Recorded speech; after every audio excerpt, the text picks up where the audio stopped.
Hi students, I am Praveen Sebastian Paul. In this lecture, we are discussing the concept of counters.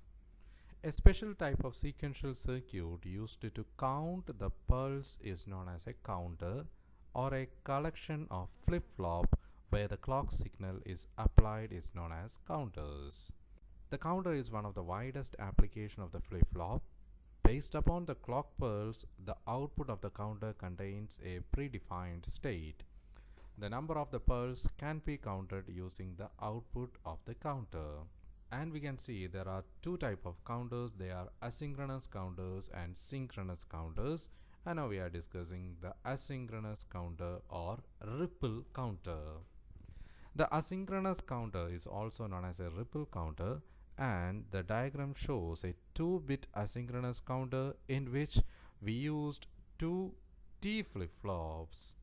Apart from the T flip-flop, we can also use JK flip-flop by setting both the inputs 1 permanently. The external clock passed to the clock input of the first flip-flop, that is FFA, and its output, that is passed towards the clock input of the next flip-flop, that is FFB.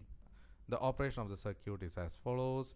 The first condition is when both the flip-flop are in reset condition, the operation is the output of both the flip-flops will be 0. The condition number 2 is when the first negative clock edge passes, the operation will be the first flip-flop will toggle and the output of this flip-flop will change from 0 to 1. The output of this flip-flop will be taken by the clock input of the next flip-flop, and this output will be taken as a positive edge clock by the second flip-flop. This input will not change the second flip-flop's output state because it is a negative edge triggered flip-flop. So the output of first flip-flop will be 1 and second flip-flop will be 0. The condition number 3 is when the second negative clock edge is applied.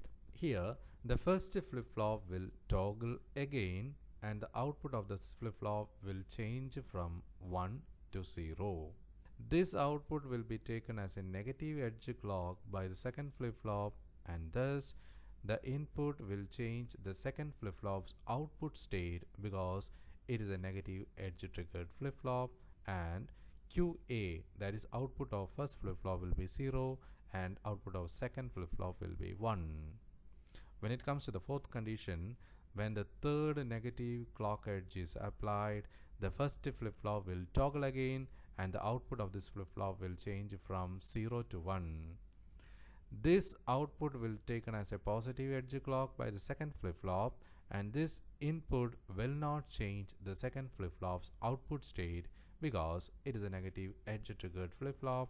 Thus, the output of both the flip-flop will be 1, that is QA and QB will be 1.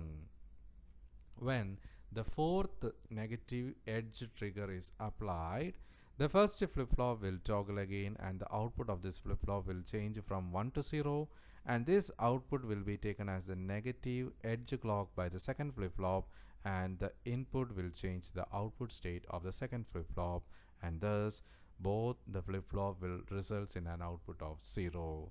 So this is the operational working of a asynchronous counter. When it comes to the synchronous counter, as we shown in the asynchronous counter, the present counter's output passes to the input of the next counter. So the counters are connected like a chain. The drawback of this system is that it creates the counting delay, and the propagation delay also occurs during the counting stage. The synchronous counters is designed to remove this drawback. In a synchronous counter, the same clock pulse is passed to the clock input of all the flip-flop. The clock signal produced by all flip-flops are the same as each other, and it is shown in this diagram of 2-bit synchronous counter in which the input of the first flip-flop, that is FFA, are set to 1. So the first flip-flop will work as a toggle flip-flop. the output of the first flip-flop is passed to both the input of next JK flip-flop. And the operation of this synchronous flip-flop is as follows.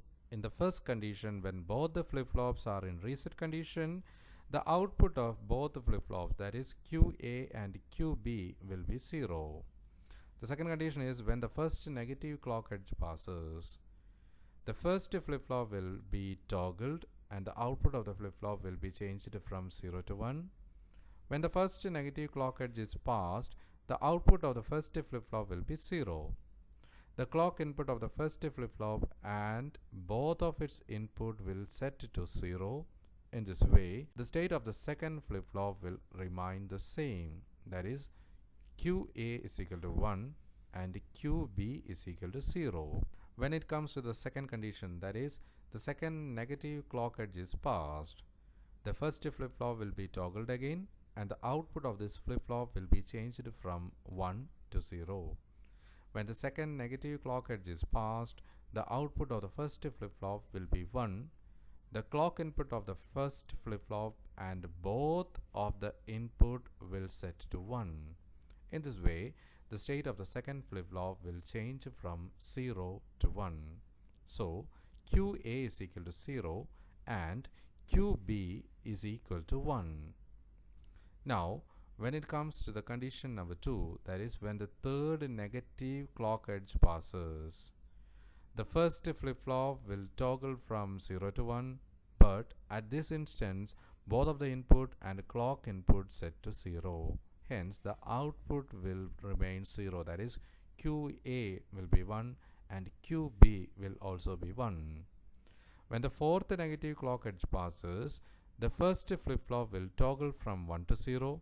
At this instance, the input and the clock input of the second flip-flop set to 1. Hence, the output will change from 1 to 0. So, QA is equal to 0 and QB will be 0. So, this is the working of a synchronous counter circuit. So, my dear students, hope you had understood this topic. So, dear students, kindly go through the assignment question. Our question is, write notes on counter circuits. So, dear students, in the upcoming lecture, we will discuss the encoder circuit. So, dear students, see you soon. Until then, goodbye. Thank you and all the best.